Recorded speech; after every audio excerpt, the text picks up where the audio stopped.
বড় সুন্দর বউ আছে, এরপরে চোখ জাগাত থাকে না, উল্টা পাল্টা সাইরম লোক আসেনি, তুই রম একটা লুচ্ছের ঘরে বউ আছে, কিন্তু হে সুন্দর মায়া ভান দেখলে রাস্তা থেকে জোর করে উড়ে লুয়ে পড়ে। এরকম এক লোক রাস্তার মধ্যে দাঁড়া। ইউনুস নবী তার সন্তান এবং বাচ্চা নিয়ে যখন রাস্তা দিয়ে যাইতেছে, এই বখাটের লোকগুলা ইউনুস নবীকে আটকাইছে রাস্তা। এই মহিলাকে আমাদের হাতে দিয়া দেয়। চিন্তা করেন, এখন পয়গম্বরের স্ত্রী হেরা ফেরা তো বলে তুলে দিত। ইউনুস নবী কয়টা কখনো সম্ভব না, আমি আল্লাহর পয়গম্বর, আমার স্ত্রী হয়, স্ত্রী মেরে বুঝি না, তোমার ছেড়ে দিছি, তোমার সন্তান ছেড়ে দিছি, কিন্তু এই মাইয়া লয়ে যাওয়া, বউ লয়ে যাওয়া দিত না, স্ত্রীরা আটকাই দিছে। কিন্তু ইউনুস নবীর স্ত্রী ডাক দিয়া বললেন যে, প্রাণের স্বামী, আপনার যে গন্তব্য আপনি রওনা দিয়েছেন চলে যান, আমার নিয়ে আপনি টেনশন করেন, আমার হেফাজতের দায়িত্ব আল্লাহ। উনি উনার স্বামীরে সান্ত্বনা দিতেছে যে, আপনি আমার লাই উনি চিন্তা করেন, আমার হেফাজত আল্লাহ স্বয়ং করবে, এটা আমার বিশ্বাস, আমার একটাই। ইউনুস নবী চিন্তা করলো, সময় নষ্ট করে লাভ, আমার বিবি যেহেতু কইতাছে তার হেফাজত আল্লাহ করবে, আল্লাহ তো হেফাজত করবে, আমার ওই বিশ্বাস আছে, আমি যাই। উনি উনার দুই ছেলেরে নিয়ে রওনা দিছে। খুব খেয়াল করবেন, পাকড়াও করছিনি, ধরছিনি, আল্লাহ শুরু হয়েছে খালি। মাসওয়ালার ঘটনা বলতেছি, তোমরা তা মনোযোগ দিয়ে শোনো। মাসওয়ালাকে আমার মালিক পাকড়াও করছে গো। মালিক কিন্তু ইউনুস নবীরে ধরছে। সর্বপ্রথম বিবিরে আটকায়া দিল বকাটে লোকগুলা।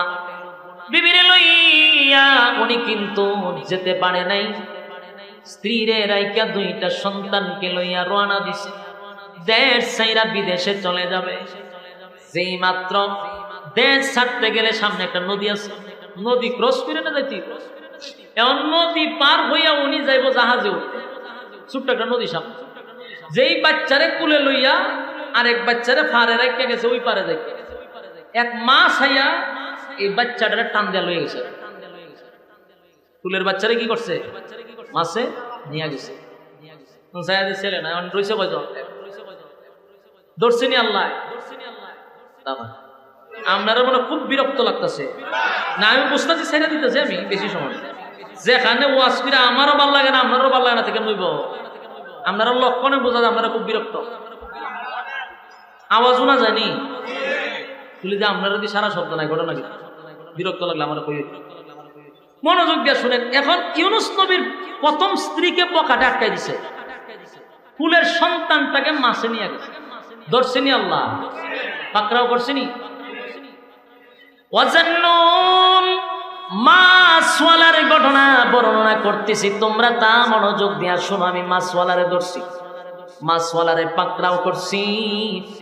এবার ইউনুস নবী গেলেন, বড় ছেলেটারে নিয়ে নদী পার হবে, তাকায়া দেখে বড় ছেলেটারে বাগে নিয়ে দৌড় শুরু করছে। কথা কি বুঝতেছেন? বড় ছেলেটারে কিসে নিছে, বাগে নিয়ে দৌড় মারছে। হায় হায় হায়, চতুর্দিক দিয়ে বিপদ আর বিপদ, ধরছে তো মালিক পাকড়াও করছে, দৌড়ে লিছে। ইউনুস আলাইহিস সালাম মনে করছিল ওনাকে ওনার মালিক পাকড়াও করবে না, কিন্তু ব্যক্তিগত সিদ্ধান্ত নেওয়ার কারণে আমার মালিক কিন্তু ওনার উপরে বিষয়টা এত সহজে নেয় নাই, আল্লাহর পছন্দ হয় নাই, তাই আল্লাহ পাকড়াও করছে। স্ত্রীকে বগাড়ে নিয়ে গেল, ছোট সন্তানটাকে মাছে নিয়ে গেল, আর বড় ছেলেটারে নিয়ে গেল বাগে। এবার নিঃস্ব হইয়া একেবারে আর কেউ নাই, সন্তান নাই, স্ত্রী নাই, কেউ নাই, একা হয়ে গেছে। ইউনুস নবী এবারও সিদ্ধান্ত নিল, দেশ ছেড়ে বিদেশ চলে যাব, যেই জায়গায় স্ত্রী নাই, সন্তান নাই। কওমের মানুষগুলো আমার কালেমাও পড়ে না, মনের মধ্যে ব্যথা লইয়া নদীটা পার হইয়া যখন যাত্রীবাহী জাহাজে উঠছে, ওইটা উনি একটা জায়গায় নীরবে বসে রয়েছে। যাত্রীবাহী জাহাজ সাগর পাড়ি দিয়া তারপরে গন্তব্যে যাবে। মাছ নদীতে যাওয়ার পরেই এখন আর জাহাজ সামনে যায় না, শুধু জায়গায় ঘুরে।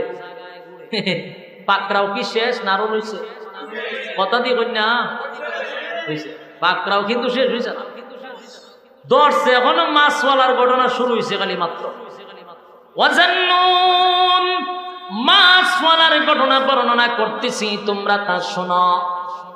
মাছওয়ালায় কিন্তু জাহাজে উঠছে, দেশ ছেড়ে বিদেশে যাইব। এখনো পাকড়াও শেষ হয় নাই, মালিক কিন্তু এখনো ধরার বাকি রয়েছে। জাহাজ এখন পানির মধ্যে জাগায় ঘুরে, জাগায়। এখন যাত্রীবাহী জাহাজে যত মানুষ আছে, এটা ঘটনা কি? তো ঘটনা কি? প্রতিদিন আমরা যাই, প্রতি সপ্তাহে একবার যাই, এরকম টিলিস্মিতে তো দেখছি, এরকম নাটক তো দেখলাম না যে জাগা তুই ঘুরে। ঘটনা কি? লক্ষণ খুব খারাপ, লক্ষণ খুব খারাপ। লক্ষণ খারাপ কিতা বলে? লক্ষণ খুব খারাপ। নিশ্চয়ই কেন কোনো পাপিষ্ঠ লোক আছে। লক্ষণ তো খারাপ দেখতে, জাগাত ঘুরে গেলে একজনে জাগাত ঘুরে, তার কারণ হইল যাত্রী বেশি উঠে গেছে, যাত্রী কমাই তুইব। তখন মায়ের সাগর যদি কেউ যাত্রী কমাই তুইব, চিন্তা করেন চান প্রত্যেকটা যাত্রীর ভিতরের অবস্থা কি তুইব বলে বইটি কি থাকো। মায়ের সাগরে যাত্রী কমাইব মানে কিন্তু পানি ছড়ানি ছাড়া কি উপায়? কথা কই, ও যাত্রী কমাই তুইব। ওই যাত্রী কিছু কমাইলে অটোমেটিকলি বুড়া বন্ধ হয়ে যাবে। যাত্রী খারে কমাইতে একজনে উঠে না আপনারা ফেলাই দিয়ে ভাই মেয়ে ভাই নামি বেছে দেখি মগের মূল্য নাকি? তুমি যাত্রী আমিও যাত্রী, তুমি টাকা দিয়ে উঠছো আমিও, আমি ভর্তি করতে রাজি না। তখন কেউ কি রাজি হইব? কেউ রাজি হয়। তখন সবাই বইয়া কব নয়, এটা কইরা লাভ নাই, যে আমরা তো একটা অবস্থানে যাইতে হইব। তখন কেউই তো আর এই জাহাজ থেকে নিচে পড়তে চায় না। তখন কি করতাম? লটারি মারো। লটারিতে যার নাম উঠবে, হে যদি না লাগতেছে জোর করে বলাই তোর লাগবে। আর যে পর্ব সে সিদ্ধান্ত নিয়ে নেবে যেটা তোমার কপালের দোষ, তোমার ভাগ্যে আছি, তুমি সাগরে ফরতা, এটা তোমার ভাগ্যের ব্যাপার, তুমি ভাগ্যের উপরে ছেড়ে দাও। লটারির যার নাম উঠবো সে নিজে নিজে সিদ্ধান্ত নেবে যেটা আমার ভাগ্য, খিদা করবো আমার কপালের দোষ, কপালের দোষ, নসিবের দোষ, আমার এখন সাগরে জাপ দিতেই। সবাই কহ এটা কথা ঠিক। মরলে এক দুইজন মরুক, কিন্তু পুরা জাহাজের যাত্রী মরে লাভ আসেনি। মরলে দুই একজন মরুক, লটারির যার নাম উঠে ফেলাই দাও, এরপরে তো জাহাজ চলে, অসুবিধা নাই। সবাই আবার এই সিদ্ধান্ত একমত এসে সবাই ইয়ানপসি করতো যে খান নাম উঠে হেউতিছে। সবাই বইয়া লটারির টান দিচ্ছে। লটারির টান দেওয়া মাত্র সর্বপ্রথম যার নাম দৌড়ছে উনি ইউনুস পয়গম্বর। আল্লাহ সাইরা দিছে না দৌড়ছে? পাকড়াও খালি শুরু হয়েছে। কোন সাইরা দিছিনি না দৌড়ছে খালি? একজন আল্লাহ বলেন ওয়াজান্নুন, মাছওয়ালার ঘটনা বলতেছি, তোমরা তা শোনো। إذ ذهب مغاضبا فظن أن لن نقدر عليه فنادى في الظلمات। আল্লাহ কয় মাছওয়ালার ঘটনা খালি শুরু হইছে। বলুন মাছওয়ালার ঘটনা কি হইছে? খালি শুরু হইছে। এখন তো নাম উঠছে কার? ইউনুস নবীর নাম উঠছে। এখন ইউনুস নবীর নাম উঠছে, ইউনুস কাটাও, কারণ এতক্ষণ সবার নামের লিস্টি নিয়ে তো লটারি দিছে। ইউনুসকে ছায়া দেখে ইউনুস নবী আতিল আমি হেরা সবাই ছায়া দেখে এমন সুন্দর চেহারা, চেহারা দেখতে জাহাজের সমস্ত যাত্রীরা সর্বনাশ, সর্বনাশ, এই লোককে যদি তোমরা সাগরে ফালাও, এখন তো সাগরের উপরে ঘুরতেছে জাহাজ, এই লোকরে ফালাইলে সাগরের পানির তলে ঘুরবো। লক্ষণ খুব খারাপ, কারণ যেই সুন্দর চেহারা, এই চেহারার লোক কোনোদিন পাপিষ্ঠ হতে পারে না, এই চেহারার লোক কোনোদিন পাপ করতে পারে না। এমন লোককে জাহাজ থেকে ফালাইলে ভয়ঙ্কর রূপ ধারণ করবে। সুতরাং এটা ভুলে উঠছে। আরেকবার তো চিন্তা করে, নবীর চেহারা তো যেই সময় যেই নবী আসতো তখন ওই জামানায় নবীর চেয়ে সুন্দর আর কেউ থাকতো না।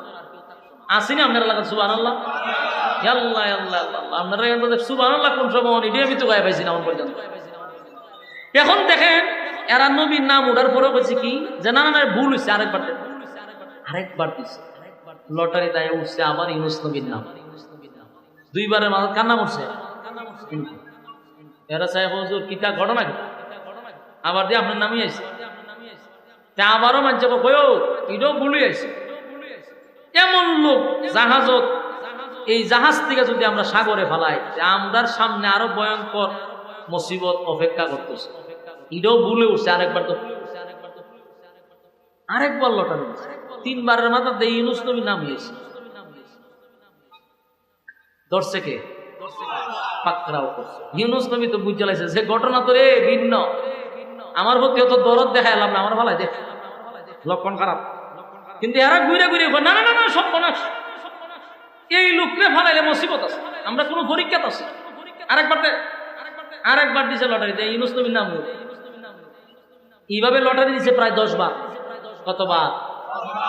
10 বারের মাথায় যখন দেয় ইউনূস নবীর নাম হইয়াছে, তখন যাত্রীবাহী জাহাজের সমস্ত লোক একত্রিত হইয়া হুজুর মাফ করে দিন, কিতাব মাফ করে দিন হুজুর, কিতাব আমরা বহুত চেষ্টা করছি হুজুর, আপনারা বাঁচাইবার লাগে আমরা পানি না ফালাই পারলে বহুত চেষ্টা করছি হুজুর, আল্লাহর রাস্তায় মাফ করুন। 2-3 জন ধরো হুজুর, এত ভাও ধরো, ফালাই দাও। ইউনূস নবী কয় আমি কি তোমরা কইছি যে 10 বার লটারি দিতা? আমি তো কইছি আমি মালিকের অনুমতি ছাড়া বাগরা বাইগাইছি, আমি আমার লাগে যে জাহাজ ঘুরতেছে এটা আমি জানি, তোমরা তো আমার বারে বারে স্যাক্রিফাইস করতেছো, বারে বারে কই অত সুন্দর হুজুর কইয়া কইয়া আমারে তোমরা রাখছো, আমারে ফালাই দিবার আমি নিজেই গেছি। কত হুজুর আল্লাহর রাস্তায় মাফ করেন, তোর হাত পাও ধরেছে না, ইউনূস নবীর উড়ায় ফেলাইছে। যেই মাত্র সাগরে ফালাইছে, পানিত পড়তাছে না, মাছে গিলা লিছে, করছিনি বিপদ। কথা দিয়ে কন্যা আপনারা কিতা মনে হয় এটা গিচ্ছা শুরু করছি? গিচ্ছা না, কোরআনের কথা। দেখেন পানিত পড়তে পারছে না, মাছে গিলা লিছে। তাফসীরের কিতাবে বিভিন্ন জায়গায় বিভিন্ন ভাবে আসছে। এক জায়গায় পাইছি একটা মাছে গিলার পরে এই মাছটা আবার আরেক মাছে খাই দিছে। কথা কি বুঝতেছে? এক জায়গায় এক মাছের কথা আসছে, আবার অন্য তাফসীরে 2 মাছের কথা আসছে, যে যেই মাছে খাইছে এই মাছটা আবার এর থেকে বড় একটা মাছে পুরা মাছ গিলা লিছে। আসেনি? সুবহানাল্লাহ, সুবহানাল্লাহ। আল্লাহ বলেন ওয়াজান্নুন إذ ذهب مغاضبا فظن أن لن نقدر عليه فنادى في الظلمات। ইউনূস নবী যখন মাছের পেটের ভিতরে চলে গেল, অন্ধকারের পর অন্ধকার, অন্ধকারের পর অন্ধকার। কয়টা অন্ধকারের ভিতরে গেছে জানেন? 4টা অন্ধকার। একটা হলো রাতের অন্ধকার, একটা হলো পানির নিচের অন্ধকার, আর একটা হলো প্রথম মাসের অন্ধকার, পরেরটা হলো দ্বিতীয় মাসের অন্ধকার। 4টা অন্ধকারের ভিতরে ইউনূস নবী চলে গেছে। মাছে যখন ইউনূস নবীরে গিলছে, আল্লাহ সাথে সাথে মাছরে অর্ডার দিছে, রে পয়গম্বর রে গিলছস, গিলার জন্য তোরে অনুমতি দিছি, কিন্তু হজম করার অনুমতি নাই। সুবহানাল্লাহ কি বাড়ি দিয়ে বলবে? গিলার অনুমতি আছে কিন্তু হজম করার অনুমতি না। আল্লাহ হজম শক্তি নষ্ট করে দিয়েছে মাছের, মাছ আর হজম করতে পারবে না।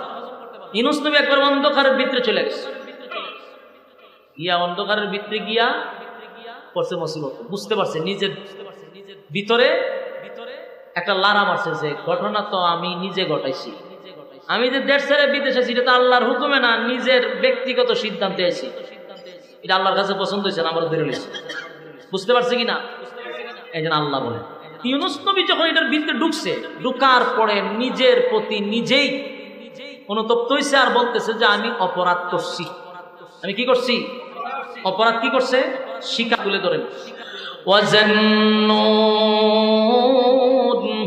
إذ ذهب مغاضبا فظن أن لن نقدر عليه فنادى في الظلمات أن لا إله إلا أنت سبحانك إني كنت من الظالمين।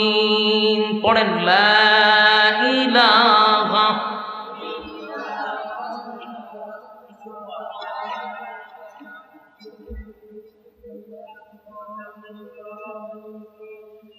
ইউনূস আলাইহিস সালাতু ওয়াস সালাম অন্ধকারের ভিতরে থাইকা, ইউনূস নবী কিন্তু আল্লাহরে ভুলে নাই। সুবহানাল্লাহ।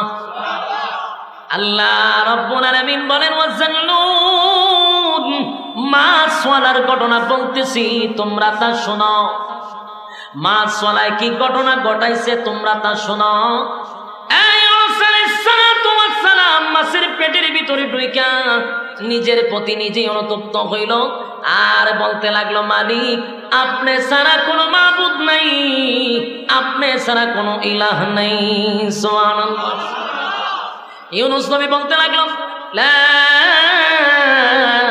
ইলাহা ইল্লা আনতা সুবহানাকা ইন্নী কুনতু মিনাল যালিমিন। সুবহানাল্লাহ।